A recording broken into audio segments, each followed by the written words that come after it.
नमस्कार दोस्तों, Radhe Radhe. Welcome back to your YouTube channel हमारी संस्कृति हमारी धरोहर। दोस्तों, शिव पुराण के चौथे अध्याय में हमने देखा कि चंचुला किस तरह से विमान से शिवपुरी पहुंची। वहां उसके सारे पाप धुल गए, वह दिव्यांगना हो गई। वह गौरांगी देवी मस्तक पर अर्धचंद्र का मुकुट व अन्य दिव्य आभूषण पहने शिवपुरी पहुंची। वहां उसने सनातन देवता त्रिनेत्रधारी महादेव शिव को देखा। सभी देवता उनकी सेवा में भक्तिभाव से उपस्थित थे। उनकी अंग कांति करोड़ों सूर्यों के समान प्रकाशित हो रही थी। 5 मुख और हर मुख में 3-3 नेत्र थे। मस्तक पर अर्धचंद्राकार मुकुट शोभायमान हो रहा था।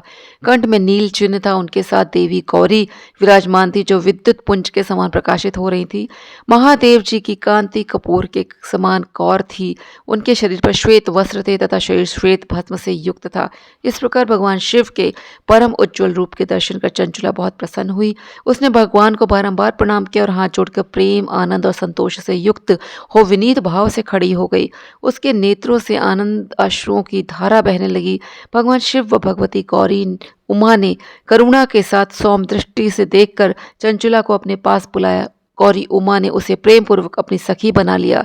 चंचुला सुखपूर्वक भगवान शिव के धाम में उमा देवी की सखी के रूप में निवास करने लगी। दोस्तों, अब आप श्रवण करेंगे शिव पुराण महात्म्य का 5वां अध्याय, बिंदुक का पिशाच योनि से उद्धार। सूत जी बोले, शौनक एक दिन चंचुला आनंद में मग्न उमा देवी के पास गई और दोनों हाथ जोड़कर उनकी स्तुति करने लगी।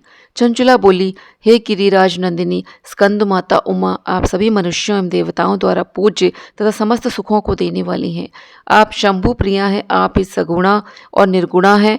हे सच्चिदानंद स्वरूपिणी, आप ही प्रकृति की पोषक हैं। हे माता, आप ही संसार के सृष्टि, पालन और संहार करने वाली हैं। आप ही ब्रह्मा, विष्णु और महेश को उत्तम प्रतिष्ठा देने वाली परम शक्ति हैं। सूत जी कहते हैं, शौनक सद्गति प्राप्त चंचुला इस प्रकार देवी की स्तुति कर शांत हो गई। उसकी आंखों में प्रेम के आंसू उमड़ आए। तब शंकर प्रिया भक्त वत्सला उमा देवी ने बड़े प्रेम से चंचुला को चुप कराते हुए कहा, सखी चंचुला, मैं तुम्हारी स्तुति से प्रसन्न हूँ। बोलो, क्या वर मांगती हो? चंचुला बोली, हे गिरिराज कुमारी, मेरे पति इस समय कहाँ है? उनकी कैसी गति हुई है? मुझे बताइए और कुछ उपाय कीजिए ताकि हम फिर से मिल सकें। हे महादेवी, मेरे पति एक शूद्र जाति वैश्या के प्रति आसक्त थे और पाप में ही डूबे रहते थे। गिरिजा बोली, बेटी, तुम्हारा पति बिंदुक बड़ा पापी था। उसका अंत बड़ा भयानक हुआ।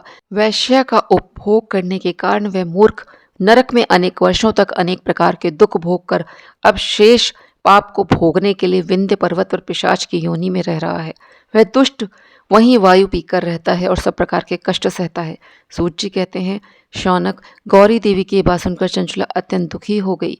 फिर मन को किसी तरह स्थिर करते हुए दुखी हृदय से माँ गौरी से उसने एक बार फिर पूछा, हे महादेवी, मुझ पर कृपा कीजिए और मेरे पापी पति का अब उद्धार कर दीजिए। कृपा करके मुझे वह उपाय बताइए जिससे मेरे पति को उत्तम गति प्राप्त हो सके। गौरी देवी ने कहा, यदि तुम्हारा पति बिंदुक शिव पुराण की पुण्यमयी उत्तम कथा सुने तो वह इस दुर्गति को पार करके उत्तम गति का भागी हो सकता है। अमृत के समान मधुर गौरी देवी का यह वचन सुनकर चंचुला ने दोनों हाथ जोड़कर मस्तक झुकाकर उन्हें बारंबार प्रणाम किया तथा प्रार्थना की कि मेरे पति को शिव पुराण सुनाने की व्यवस्था कीजिए। ब्राह्मण पत्नी चंचुला के बार बार प्रार्थना करने पर शिव प्रिया गौरी देवी ने भगवान शिव की महिमा का गान करने वाले गंधर्वराज तुम्बुरो को बुलाकर कहा, तुम्बुरो, तुम्हारी भगवान शिव में प्रीति है। तुम मेरे मन की सभी बातें जानकर मेरे कार्यों को सिद्ध करते हो। तुम मेरी इस सखी के साथ विंध्य पर जाओ। वहाँ एक महाघोर और भयंकर पिशाच रहता है। पूर्व जन्म में वह पिशाच बिंदुक नामक ब्राह्मण मेरी इस सखी चंचुला का पति था। वह वैश्यागामी हो गया। उसने स्नान, संध्या आदि नित्य कर्म छोड़कर अपवित्र कार्य करे। क्रोध के कारण उसकी बुद्धि भ्रष्ट हो गई। दुर्जनों से उसकी मित्रता तथा सज्जनों से द्वेष बढ़ गया था। वह अस्त्र शस्त्र से हिंसा करता, लोगों को सताता और उनके घरों में आग लगा देता था। चंडालों से दोस्ती करता हुआ रोज वैश्या के पास जाता था। पत्नी को त्याग कर दुष्ट लोगों से दोस्ती कर उन्हीं के संपर्क में रहता था। वह मृत्यु तक दुराचार में फंसा रहा। मृत्यु के बाद उसे पापियों के भोग स्थान यमपुर ले जाया गया। वहां घोर नरकों को सहकर इस समय वह विंध्य पर्वत पर पिशाच बनकर रह रहा है और पापों का फल भोग रहा है। तुम उसके सामने परम पुण्यदायी, पापों को नाश करने वाली शिव पुराण की दिव्य कथा का प्रवचन करो। इस कथा को सुनते ही उसका हृदय सभी पापों से मुक्त होकर शुद्ध हो जाएगा और वह प्रेत योनि से मुक्त हो जाएगा। दुर्गति मुक्त होने पर वह बिंदुक नामक पिशाच को विमान पर बिठाकर तुम भगवान शिव के पास ले आना। सूत जी कहते हैं, शौनक, माँ उमा का आदेश पाकर गंधर्वराज तुम्बुरो प्रसन्नतापूर्वक अपने भाग्य की सराहना करते हुए चंचुला को साथ लेकर विमान से पिशाच के निवास स्थान विंध्य पर्वत गया। वहां पहुंचकर उसने इस विकराल आकृति वाले पिशाच को देखा। उसका शरीर विशाल था, उसकी ठोड़ी बड़ी थी, वह कभी हंसता, कभी रोता और कभी उछलता था। महाबली तुम्बुरों ने बिंदुक नामक पिशाच को पाशों से बांध लिया। उसके पश्चात तुम्बुरों ने शिव पुराण की कथा बाँचने के लिए स्थान तलाश करी और मंडप की रचना की। शीघ्र ही इस बात का पता लोगों को चल गया कि एक पिशाच के उद्धार हेतु देवी पार्वती की आज्ञा से तुम्बुरो शिव पुराण की अमृत कथा सुनाने विंध्य पर्वत पर आया है। उस कथा को सुनने के लोभ से बहुत से देवर्षि वहां पहुंच गए। सभी को आदरपूर्वक स्थान दिया गया। पिशाच बिंदुक को पाशों में बांधकर आसन पर बिठाया गया और तब तुम्बुरों ने परम उत्तम शिव पुराण की अमृत कथा का गान शुरू किया। उसने पहले विद्येश्वर संहिता से लेकर 7वीं वायु संहिता तक शिव पुराण की कथा का स्पष्ट वर्णन किया। सातों संहिताओं सहित शिव पुराण को सुनकर सभी श्रोता कृतार्थ हो गए। परम पुण्यमय शिव पुराण को सुनकर पिशाच सभी पापों से मुक्त हो गया। उसने पिशाच शरीर को त्याग कर दिया।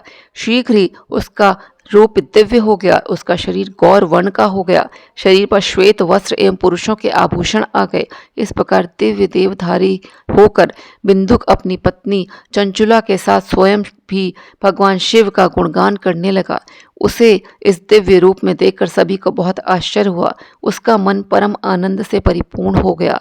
सभी भगवान महेश्वर के अद्भुत चरित्र को सुनकर कृतार्थ हो गए। उनका यशोगान करते हुए अपने अपने धाम को चले गए।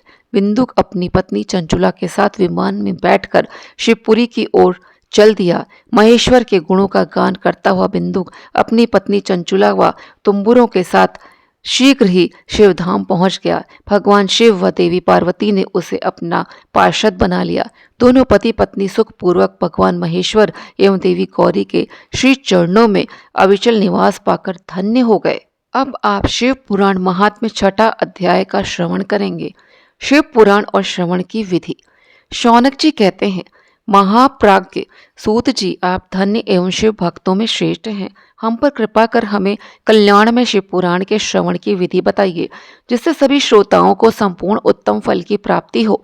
सूत जी कहने लगे, मुने शौनक, तुम्हें संपूर्ण फल की प्राप्ति के लिए मैं शिव पुराण की विधि सविस्तार बताता हूँ। सर्वप्रथम किसी ज्योतिषी को बुलाकर दान से संतुष्ट कर उससे कथा का शुभ मुहूर्त निकलवाना चाहिए और उसकी सूचना का संदेश सभी लोगों तक पहुंचाना चाहिए कि हमारे यहाँ शिव पुराण की कथा होने वाली है। अपने कल्याण की इच्छा रखने वालों को इसे सुनने अवश्य पधारना चाहिए। देश विदेश में जो भी भगवान शिव के भक्त हों तथा शिव कथा के कीर्तन और श्रवण के उत्सुक हों, उन सभी को आदरपूर्वक बुलाना चाहिए और उनका आदर सत्कार करना चाहिए। शिव पुराण सुनने के लिए मंदिर, तीर्थ, वन प्रांत अथवा घर में ही उत्तम स्थान का निर्माण करना चाहिए। केले के खंभों से सुशोभित कथा मंडप तैयार कराएं। उसे सब ओर फल, पुष्प, सुंदर चंदोवे से अलंकृत करना चाहिए। चारों कोनों पर ध्वज लगाकर उसे विभिन्न सामग्री से सुशोभित करें। भगवान शंकर के लिए भक्ति पूर्वक दिव्य आसन का निर्माण करना चाहिए तथा कथावाचक के लिए भी दिव्य आसन का निर्माण करना चाहिए। नियम पूर्वक कथा सुनने वालों के लिए भी सुयोग्य आसन की व्यवस्था करें तथा अन्य लोगों के बैठने की भी व्यवस्था करें। कथा बाँचने वाले विद्वान के प्रति कभी बुरी भावना न रखें। संसार में जन्म तथा गुणों के कारण बहुत से गुरु होते हैं, परंतु उन सब में पुराणों का ज्ञाता ही परम गुरु माना जाता है। पुराण वेत्ता पवित्र, शांत, साधु, ईर्ष्या पर विजय प्राप्त करने वाला और दयालु होना चाहिए। ऐसे गुणी मनुष्य को इस पुण्यमयी कथा को बाँचना चाहिए। सूर्योदय से 3:30 पहर तक इसे बाँचने का उपयुक्त समय है। मध्याह्न काल में 2 घड़ी तक कथा बंद रखनी चाहिए ताकि लोग मलमूत्र का त्याग कर सकें। जिस दिन से कथा शुरू हो रही हो उससे एक दिन पहले व्रत ग्रहण करें। कथा के दिनों में प्रातः काल का नित्य कर्म संक्षेप में कर लेना चाहिए। वक्ता के पास उसकी सहायता हेतु एक विद्वान व्यक्ति को बैठाना चाहिए जो कि सब प्रकार के संशयों को दूर कर लोगों को समझाने में कुशल हो। कथा में आने वाले विघ्नों को दूर करने के लिए सर्वप्रथम गणेश जी का पूजन करना चाहिए। भगवान शिव व शिव पुराण की भक्ति भाव से पूजा करें। तत्पश्चात श्रोता तन मन से शुद्ध होकर आदर पूर्वक शिव पुराण की कथा सुने। जो वक्ता और श्रोता अनेक प्रकार के कर्मों से भटक रहे हों, काम आदि 6 विकारों से युक्त हों, वे पुण्य के भागी नहीं हो सकते। जो मनुष्य अपनी सभी चिंताओं को भूलकर कथा में मन लगाते हैं, उन शुद्ध बुद्धि मनुष्यों को उत्तम फल की प्राप्ति होती है। अब हम शिव पुराण महात्म्य का 7वां अध्याय श्रवण करेंगे। श्रोताओं द्वारा पालन किए जाने वाले नियम। सूत जी बोले, शौनक, शिव पुराण सुनने का व्रत लेने वाले पुरुषों के लिए जो नियम है उन्हें भक्ति पूर्वक सुनो। शिव पुराण की पुण्यमयी कथा नियम पूर्वक सुनने से बिना किसी विघ्न बाधा के उत्तम फल की प्राप्ति होती है। दीक्षा रहित मनुष्य को कथा सुनने का अधिकार नहीं है, अतः पहले वक्ता से दीक्षा ग्रहण करनी चाहिए। नियम पूर्वक कथा सुनने वाले मनुष्य को ब्रह्मचर्य का अच्छी तरह से पालन करना चाहिए। उसे भूमि पर सोना चाहिए, पत्तल में खाना चाहिए तथा कथा समाप्त होने पर ही अन्न ग्रहण करना चाहिए। समर्थ मनुष्य को शुद्ध भाव से शिव पुराण की कथा की समाप्ति तक उपवास रखना चाहिए और एक ही बार भोजन करना चाहिए।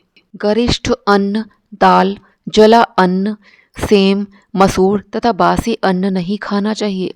जिसने कथा का व्रत ले रखा हो उसे प्याज, लहसुन, हींग, गाजर, मादक वस्तु तथा आमिष कही जाने वाली वस्तुओं को त्याग देना चाहिए। ऐसा मनुष्य प्रतिदिन सत्य, शौच, दया, मौन, सरलता, विनयता, हार्दिक उदारता आदि सद्गुणों को अपनाए तथा साधु संतों की निंदा का त्याग कर नियम पूर्वक कथा सुने। सकाम मनुष्य इस कथा के प्रभाव से अपनी अभीष्ट कामना प्राप्त करता है और निष्काम मोक्ष प्राप्त करता है। सभी स्त्री पुरुषों को विधि विधान से शिव पुराण की उत्तम कथा को सुनना चाहिए। महर्षि, शिव पुराण की समाप्ति पर श्रोताओं को भक्ति पूर्वक भगवान शिव की पूजा की तरह पुराण पुस्तक की पूजा भी करनी चाहिए तथा इसके पश्चात विधि पूर्वक वक्ता का भी पूजन करना चाहिए। पुस्तक को रखने के लिए नया और सुंदर बस्ता बनाएं। पुस्तक व वक्ता की पूजा के उपरांत वक्ता की सहायता हेतु बुलाए गए पंडित का भी सत्कार करना चाहिए। कथा में पधारे अन्य ब्राह्मणों को भी अन्न धन का दान दें। गीत, वाद्य और नृत्य से उत्सव को महान बनाएं। विरक्त मनुष्य को कथा समाप्ति पर गीता का पाठ करना चाहिए तथा गृहस्थ को श्रवण कर्म की शांति हेतु होम करना चाहिए। होम रुद्र संहिता के श्लोकों द्वारा अथवा गायत्री मंत्र के द्वारा करें। यदि हवन करने में असमर्थ हों तो भक्ति पूर्वक शिव सहस्र नाम का पाठ करें। कथा श्रवण संबंधी व्रत की पूर्णता के लिए शहद से बनी खीर का भोजन 11 ब्राह्मणों को कराकर उन्हें दक्षिणा दें। समृद्ध मनुष्य 3 तोले सोने का एक सुंदर सिंहासन बनाए और उसके ऊपर लिखी अथवा लिखाई हुई शिव पुराण की लिखी पोथी विधि पूर्वक स्थापित करे तथा पूजा करके दक्षिणा चढ़ाए। फिर आचार्य का वस्त्र, आभूषण एवं गंध से पूजन करके दक्षिणा सहित वह पुस्तक उन्हें भेंट कर दे। शौनक, इस पुराण के दान के प्रभाव से भगवान शिव का अनुग्रह पाकर मनुष्य भाव बंधन से मुक्त हो जाता है। शिव पुराण को विधि पूर्वक संपन्न करने पर यह संपूर्ण फल देता है तथा भोग और मोक्ष प्रदान करता है। मुने, शिव पुराण का सारा महात्म्य जो संपूर्ण फल देने वाला है मैंने तुम्हें सुना दिया। अब आप और क्या सुनना चाहते हो? श्रीमान, शिव पुराण सभी पुराणों के माथे का तिलक है। जो मनुष्य सदा भगवान शिव का ध्यान करते हैं, जिनकी वाणी शिव के गुणों की स्तुति करती है और जिनके दोनों कान उनकी कथा सुनते हैं, उनका जीवन सफल हो जाता है। वे संसार सागर से पार हो जाते हैं। ऐसे लोग इहलोक और परलोक में सदा सुखी रहते हैं। भगवान शिव के सच्चिदानंदमय स्वरूप का स्पर्श पाकर ही समस्त प्रकार के कष्टों का निवारण हो जाता है। उनकी महिमा जगत के बाहर और भीतर दोनों जगह विद्यमान है। उन अनंत आनंद रूप परम शिव की मैं शरण लेता हूँ। दोस्तों, आप लोग मेरे साथ इस कथा में बने रहे, इसके लिए आपका धन्यवाद। कल प्रातः 6 से 7 के मध्य में शिव पुराण विद्येश्वर संगीता के अध्याय लेकर अपने इसी चैनल हमारी संस्कृति हमारी धरोहर में उपस्थित होंगी। धन्यवाद। जय श्री कृष्णा, जय श्री राधे।